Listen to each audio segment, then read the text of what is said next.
Halo, saya Anggita Ratna Pertiwi. Di sini saya akan menjelaskan tentang tabel periodik unsur.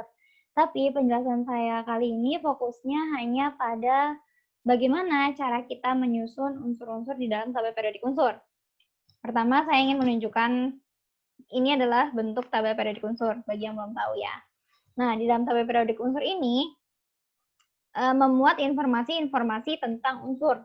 Misalkan simbol unsurnya, kemudian juga ada nama-nama unsurnya, kemudian ada nomor atom dari unsur tersebut, kemudian ada juga nomor massa dari unsur tersebut. Selain itu biasanya nih lebih sering kita nemuin tabel periodik yang dia nunjukin juga fase wujudnya, wujud dari unsur tersebut. Kayak misalkan gas, cair, padat, apa dia logam, apa dia non-logam, seperti itu.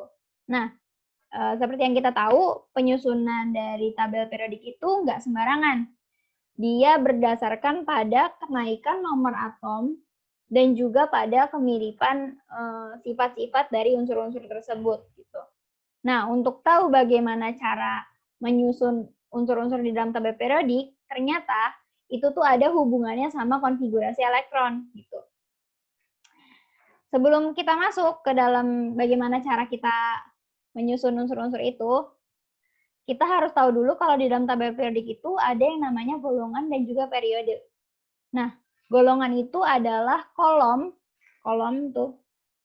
Di dalam tabel periodik ini kolom pertama, ini golongan pertama, golongan kedua, dan sebagainya gitu ya. Nah, ada juga yang namanya periode. Periode itu yang baris. Nih, baris pertama, ini periode pertama, periode kedua, periode ketiga, periode keempat gitu ya. Nah, sekarang kita bahas dulu deh gimana cara menentukan periode. Nah, nomor periode itu ditentukan berdasarkan pada kulit terluar yang dimiliki oleh suatu unsur. Gitu. Makanya kita harus pertama konfigurasi elektron dulu biar gampang gitu kan. Nah, contoh deh ya. Di sini ada unsur brom, nomor atomnya itu 35. Kita buat dulu konfigurasi elektronnya. 1s2, 2s2, 2p6, dan seterusnya gitu ya. Ini udah saya tulis. Nah, dari konfigurasi elektron ini, kita tahu kalau brom itu punya 4 kulit, ya nggak?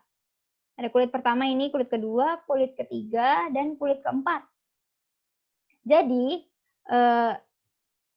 brom itu ada di periode keempat, gitu, di baris keempat di tabel periodik. 1, 2, 3, 4, gitu. Nah, selanjutnya kita cari tahu gimana cara menentukan golongan. Jadi golongan itu, nomor golongan ditentukan berdasarkan pada jumlah elektron valensi yang dipunyai oleh suatu unsur gitu. Kita buat dulu konfigurasi elektronnya. Masih ingat kan elektron valensi itu apa?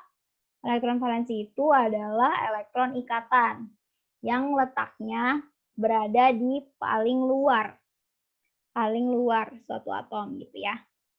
Kita buat dulu konfigurasi elektronnya. Seperti tadi kita punya contoh pakai brom aja. Konfigurasi elektronnya udah saya buat, ini 1s2, 2s2, dan seterusnya.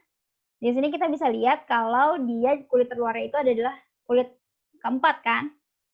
Dan jumlah elektron di kulit keempat itu ada, ini yang di subkulit S ada 2, dan di subkulit P ada 5. Kalau kita dia jumlahnya ada 7. Berarti brom itu berada di golongan 7. 7A gitu, golongan 7, berarti di kolom ke-7 gitu ya. Nah, ternyata golongan itu dibagi menjadi beberapa jenis nih. Ada 3 jenis. Yang pertama adalah golongan unsur utama, yang kedua ada unsur transisi, dan yang ketiga ada unsur transisi dalam. Masuk ke golongan unsur utama dulu. Golongan unsur utama itu biasanya ditandai dengan dia, unsur ini, punya elektron yang mengisi elektron terakhirnya itu mengisi di subkulit S atau enggak sp. Seperti tadi brom ini kan, dia kulit terakhirnya itu punya S dan punya P gitu. Nah, aturannya adalah sama. Pertama kita taruh dulu nomor golongannya, itu sama aja kayak jumlah elektron terluar di kulit itu gitu. Baru belakangnya disertai huruf A. Jadi seperti tadi brom itu dia ada jumlahnya ada 7 kan tadi, 7. Nah, karena dia unsur utama, di belakangnya ada A-nya, gitu. Nah, unsur utama itu ternyata ada 8 nih, teman-teman. Yang pertama golongan 1A itu namanya alkali, biasanya dia itu berakhirnya di NS1. Nah, golongan 2A itu namanya alkali tanah, berakhir di NS2. Golongan 3 itu boron, berakhir di NS2NP1. 4 itu karbon, 5 itu nitrogen, 6 itu oksigen, 7A itu halogen, dan 8A itu gas mulia. Ini bisa dilihat ya, akhirnya di mana bisa di-screenshot. Dan catat juga tentu saja. Kemudian yang selanjutnya, ada namanya golongan unsur transisi. Nah, golongan unsur transisi ini biasanya ciri khasnya itu dia memiliki elektron terakhir yang mengisi subkulit D. Dia ada D-nya, yang terakhirnya itu di D gitu. Nah, aturannya sama, yang angkanya itu adalah elektron valensi, di mana elektron valensinya itu mengisi kulit NS dan N-1D. Nanti kita lihat contohnya ya. Terus di belakangnya ada huruf B-nya. Contoh, misalkan kita punya unsur Fe di sini, nomor atomnya ada 26. Kita buat dulu konfigurasi elektronnya. Ada 1s2, 2s2, 2p6, 3s2, 3p6, 4s2, dan 3d6. Nah, ini kan akhirnya nih ada di 4s, 2, dan 3d6 ya. Berarti dia termasuk golongan unsur transisi kan, di belakangnya ada D-nya. Nah, kita lihat yang terakhir itu ada berapa elektronnya. Di sini ada 2 dan di sini ada 6. Kalau dijumlah berarti ada 8 kan. Nah, berarti dia termasuk golongan 8B gitu. Nah, untuk unsur transisi ini ada beberapa catatan. Dimana kalau misalkan jumlah elektron di kulit S dan D-nya itu sama dengan 9, nih kalau ini tadi, kalau jumlah ini hasilnya 9 gitu, dia masuknya ke golongan 8B, bukan 9B, dia nggak ada 9B. Kalau jumlahnya 10 itu masuknya ke golongan 8B juga, kemudian kalau 11 itu 1B, kalau 12 itu 2B. Oke, paham ya? Selanjutnya yang ketiga itu golongan transisi dalam. Nah, golongan transisi dalam itu ada 2 namanya. Ada lantanida sama aktinida. Di mana lantanida itu unsurnya itu memiliki elektron yang mengisi di kulit 4f16s2 sampai dengan 4f14 6s2. Sedangkan aktinida itu memiliki elektron yang mengisi pada subkulit 5f2 7s2 sampai dengan 5f14 7s2. Nih, kalau antanida sama aktinida itu biasanya di tabel periodik adanya di luar. Nih, yang ini yang hijau di luar ini namanya lantanida sama aktinida. Karena dia aslinya tuh ada di sini, guys. Aslinya tuh ada di sini. Tapi karena dia banyak kan isinya, jadi dia harus dikeluarkan gitu, dipisahin sendiri. Nah, oke. Udah paham ya? Sekarang kita contoh soal deh.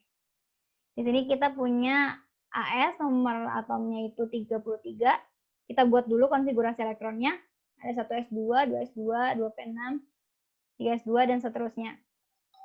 Bisa ya bikin konfigurasi elektron. Nah, periodenya dulu. Di sini yang terakhir, kulit terakhirnya itu kan kulit keempat ya.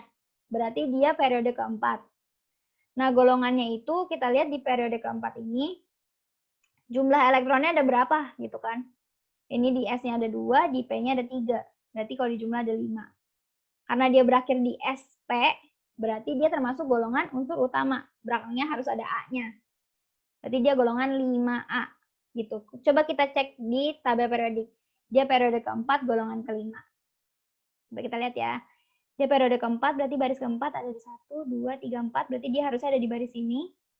Dan dia ada di golongan 5. Golongan 5 adanya di sini. Bener ya, AS? Oke, sip. Sip. Selanjutnya, yang kedua ada CE, nomor atomnya 58. Kita buat dulu seperti tadi konfigurasi elektronnya. Ada 1s2, 2s2, 2p6, dan seterusnya sampai 6s2, 4f2. Tadi udah dijelaskan kalau dia berakhir di F, itu antara dia golongan aktinida, lantanida atau actinida gitu kan. Nah, coba kita cek lagi yang tadi ya. Kalau misalkan 6S dan 4F itu apa?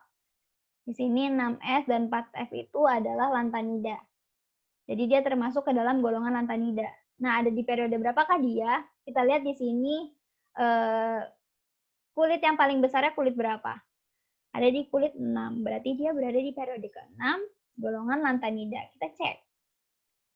Periode 6, 1, 2, 3, 4, 5, 6. 6 golongan lantanida. Benar ya? Itu tidak nih, ada CE kan benar di sini? Sip.